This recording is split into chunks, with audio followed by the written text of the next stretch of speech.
Mega brother Nagababu గారు Janasena party తరఫున ఎమ్మెల్సీగా నామినేషన్ వేయడం, at the same time Pithapuram మాజీ ఎమ్మెల్యే వర్మకు ఎమ్మెల్సీ టికెట్ దక్కకపోవడం వంటి పరిణామాలు ఇటీవల చకచకా జరిగిన విషయం తెలిసిందే. అయితే ఊళ్ళో తద్దినానికి కుక్కల హడావిడి అనే సామెతను నిజం చేస్తూ వైఎస్ఆర్సీపీకి చెందిన సోషల్ మీడియా యాక్టివిస్టులు, నాయకులు తెగ హడావిడి చేస్తున్నారు.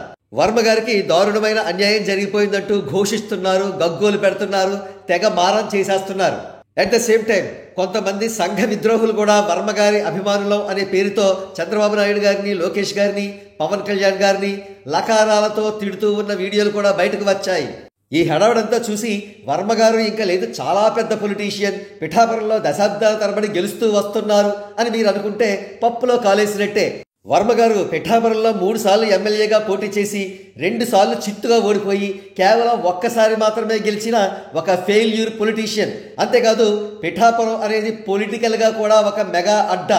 2009 జనరల్ ఎలక్షన్స్లో ప్రజారాజ్యం పార్టీ తరఫున పిఠాపురం నుంచి ఎమ్మెల్యేగా పోటీ చేసి వంగగీత గారు తన సమీప ప్రత్యర్థి వర్మ గారిని చిత్తుగా ఓడించారు.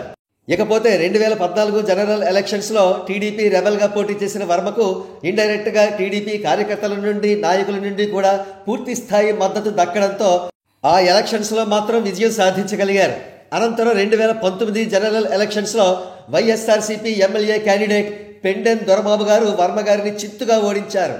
ఇక 2024 జనరల్ ఎలక్షన్స్ విషయం తెలిసిందే. పవన్ కళ్యాణ్ గారు పిఠాపురం నుంచి ఎమ్మెల్యే క్యాండిడేట్ గా పోటీ చేయడం వల్ల సహజంగానే వర్మ గారు పోటీ నుండి తప్పుకోవలసి వచ్చింది.